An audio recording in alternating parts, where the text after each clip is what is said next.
É uma honra, uma satisfação receber aqui o participante do grupo The Masters, José D'Amigo Neto. Muito obrigado por participar com a gente aqui. O José D'Amigo, que é conselheiro, consultor, professor, mentor de famílias empresárias e com ênfase nos temas de governança, sucessão e planejamento patrimonial. Ou seja, você lida nada mais nada menos com a alma das empresas, né? Desse tipo de empresa. E você também contribuiu de uma forma muito criativa e pioneira, digamos, para o título desse livro, né? Trazendo essa expressão drones e dinossauros. De onde é que surgiu isso? Então, Parra, sabe que assim, eu falava um certo momento aqui com o pessoal que eu gosto muito de música, né? E eu gosto de música popular brasileira, das antigas, aquela música boa, né? E tem uma música do Milton Nascimento chamada Bola de Meia, Bola de Gude, né? E tem um trecho da música que diz assim: há um menino, há um moleque morando sempre no meu coração. Toda vez que o adulto balança, o menino me dá a mão. Né? Então, assim, a gente vive num mundo que combina pressões, essa coisa toda. O mundo corporativo tem tanto desafio, tanto embate, né? Que se você não se der ao direito de ser um pouco lúdico, de ser um pouco interpretativo, fantasioso às vezes até, né? E aí, numa dessas epifanias, assim, dessas coisas todas, né, eu me caí pensando no ambiente familiar, nas estratégias empresariais, no mundo mutante que a gente está, que existe um grupo de pessoas, de estratégias, de situações que são dinossauros, que se não se adaptarem vão ser extintos, e o outro que são drones, que apesar de serem prospectivos, tecnológicos, modernos e tudo mais, eles também não sobrevivem sozinhos. Eles precisam de uma condução, de uma direção, de um ângulo, de uma forma de enxergar. De um piloto, né? Então, existe uma codependência. Nem um lado, nem o outro, nem o dinossauro, nem o drone estão certos. Nenhum dos dois é melhor que o outro. Existe essa necessidade de codepender. E aí, a gente discutindo entre o grupo, a gente acabou pensando, né, em explorar isso de um pouquinho melhor. E tem a ver com idade ou mais do que isso? Em parte, sim, obviamente, né? Porque quando você fala de dinossauro e drone sob aspecto cronológico, né? A gente está falando do passado e do presente ou do futuro, né? Então, assim, tem a ver sim, mas eu diria que a menor parte da abordagem tem a ver com a idade. Uhum. O seu trabalho profissional, ele foca muito em empresas familiares, né? E também conselhos de empresas, né?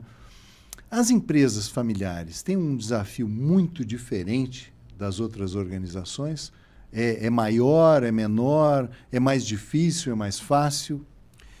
Eu acho que as empresas familiares, elas têm um mérito, um atributo muito grande, né? Ou seja, elas, na minha opinião, elas são mais bem preparadas para esse mundo do modo como ele está, né?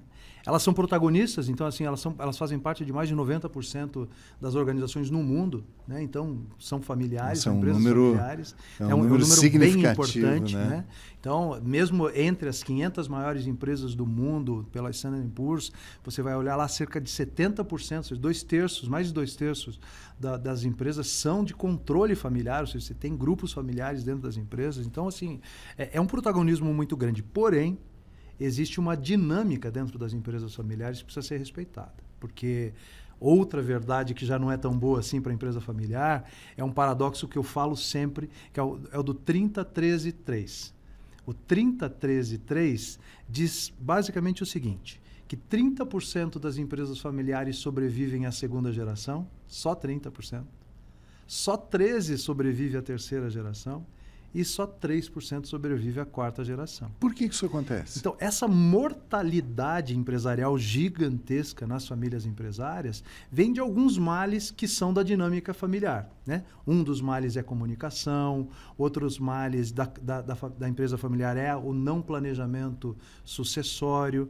As outras questões são as relações de privilégio entre família, né? O John Davis, que é um grande estudioso na área de família empresária, ele organiza o ambiente familiar em 3 círculos, né? O círculo da família, o círculo da propriedade das ações e o círculo da gestão, né? Então, quando você organiza esses 3 ambientes, você já começa a perceber que se eu tenho propriedade, se eu tenho ações, mas não estou na gestão, é um tipo de relacionamento que eu tenho com a empresa.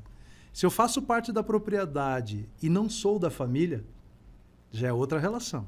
Se eu faço parte da propriedade, sou da família, mas não estou na gestão, é outro tipo de relação. Então, conforme você cria essa dinâmica, você vai percebendo que se a organização familiar não souber conduzir isso de uma maneira equilibrada, ele vai engrossar essa estatística do 30-13-3. Então, assim, tem sido ao longo de 20 anos na minha carreira, lidando só com família empresária, né? Tem sido uma obsessão, muito mais do que um trabalho, né? Uma obsessão em ajudar essas famílias a serem mais longevas, a transmitirem de uma geração para outra com sucesso. Para que um negócio familiar, uma empresa familiar, tenha sucesso, bom, a gente fala aqui de alguns desafios, né?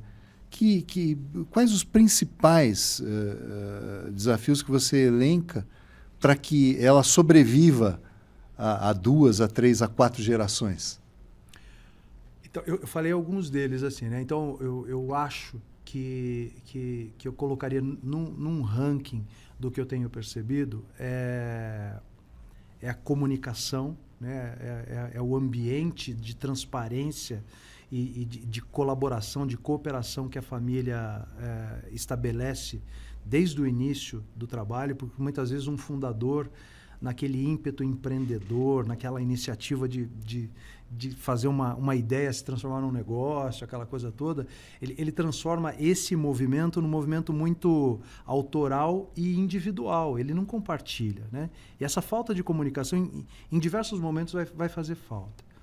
A outra parcela é uma parcela de colaboração, no sentido de pensar em trazer os outros membros da família para aquele empreendimento com um grande cuidado, né? Que é o segundo problema, que é confundir os ambientes da dinâmica familiar e o da empresa, né? Ou seja, é a mesa de jantar que fica contaminada com a empresa ou a mesa da empresa que fica contaminada com a da mesa de jantar. Então, isso complica também. E talvez só para limitar em 3, né?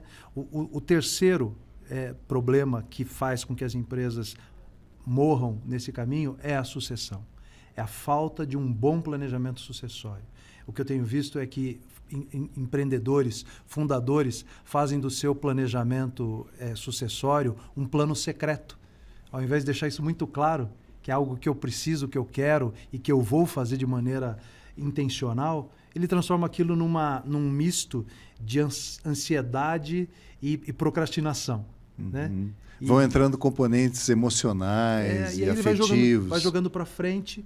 E aí, quando ele pensa em fazer isso, o sucessor já quer fazer medicina numa indústria metalmecânica, o sucessor já quer propósito de vida, ao invés de sentar na cadeira do pai. Isso é muito mais comum do que a gente pode imaginar. E faz, né? às vezes, uma geração não suceder. E o conceito de ambidestria, onde é que ele entra aí? Então, Parracho, sabe que esse é o grande tema, né? Na verdade, esse é o tema de fundo de todo esse pensamento que a gente tem elaborado, né? E a ambidestria, assim como as mãos, assim como os pés, né? Ou seja, de você ser igualmente ágil com o lado direito e com o seu lado esquerdo, né? É você saber lidar com a eficiência hoje e com o preparo para o futuro, né? Então, assim, então, você se aprofundar muito em ser eficiente hoje, mas estar muito preparado para tudo que vem no futuro. Porém, o ponto-chave da ambidestria é a perna ou a mão que cuida do futuro. E esse é um ponto fundamental que eu vejo que, e aí eu faço parte de algumas cadeiras de conselho, eu vejo que as empresas, mesmo aquelas mais bem aparelhadas de governança, mais bem aparelhadas de executivos, têm esse braço, essa perna de futuro mal atendidos. Porque, assim, o que é o futuro? O futuro é uma continuidade de hoje, é uma extensão daquilo que está acontecendo hoje, ou ele é algo transformado? né? Ou seja, o que me aguarda lá no futuro? Então, a ambidestria nada mais é do que você combinar essas duas habilidades dentro da organização, e depois eu te explico na sequência aqui alguns tipos de ambidestria, só para a gente esclarecer um pouquinho mais isso, mas principalmente, Parracho, pensar em futuro. Hoje, as empresas, e aqui vai uma dica para vocês que estão aqui nos ouvindo, nos assistindo, é assim, substituam a disciplina do planejamento estratégico por uma disciplina de estratégia antecipatória. Isso chama Strategic Foresight. Então, se você for pesquisar isso hoje em qualquer meio né, vai no ChatGPT e vai buscar isso tudo, vai mostrar lá os estudos de futuro, os Future Studies. E isso vai mostrar o quanto você pode se apropriar de maneiras, metodologias, formas de prospectar o futuro, fazer uma viagem no futuro, descobrir tudo que ele tem lá dentro e trazer isso para o presente e transformar em estratégias para a eficiência hoje. Para a gente não perder, então, o fio da meada, tipos de ambidestria. Então, vamos lá. A primeira ambidestria, ela é operacional, né? Ela é uma ambidestria que está ocupada na eficiência de hoje, né? Então, eu tenho que incorporar meios dentro do meu modelo operacional, da minha estrutura operacional, que façam as coisas como eu sempre fiz e que estão me trazendo resultado, mas entendendo como eu devo fazer essas mesmas coisas e aprender a fazer essas mesmas coisas hoje para eu ter melhores resultados amanhã. Então, ela é operacional. Depois tem uma ambidestria que ela tem uma pegada mais geracional, que é o que a gente falava da idade. Né? Essa ambidestria geracional é imaginar que um fundador vai ter que dar sequência ao negócio para mais novas décadas da sua história, com uma outra geração, para um mundo diferente, para uma geração que pensa diferente, com um viés de comportamento diferente. Então, ele também tem que saber lidar com esse ponto. Tem uma outra abordagem da ambidestria que é sobre estrutura de capital. E todas elas que eu estou falando, imaginem, né? Na ambidestria operacional eu tenho a operação drone e a operação dinossauro. Na ambidestria geracional eu tenho a geração drone e eu tenho a geração dinossauro. E aqui na estrutura de capital a mesma coisa. Eu posso usar o meu mindset de alocação da minha estrutura de capital na empresa, meu investimento, minha grana, com uma cabeça muito mais pré-setada, convencional, né? Pensando no dividendo do acionista, né? Ou eu posso imaginar ela investindo em ferramentas que vão me tornar pronto, capacitado para um futuro que é absolutamente desconhecido, incompreensível, não linear. Ou seja, ele é um futuro que a gente não está totalmente preparado. Então, essa é uma outra forma. E uma última que eu colocaria, que hoje é uma coisa muito discutida pelo ESG, por exemplo, né? por questão das guerras, é a ambidestria que tem que levar em consideração um mundo sob ameaça.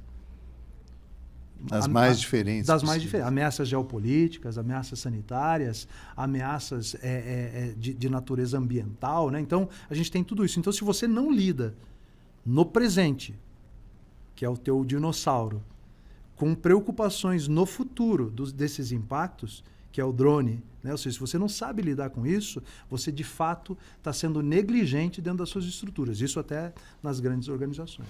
José D'Amigo Neto, muito obrigado pela sua participação aqui no podcast. Desejo muito sucesso. Obrigado a você, Parracho. Ao livro e em todo o seu trabalho também de consultoria, enfim, de trazer esses conhecimentos para o ambiente empresarial e familiar. Foi um prazer, uma honra ter você aqui com a gente. Prazer é todo meu. Admiro muito você. Um abraço.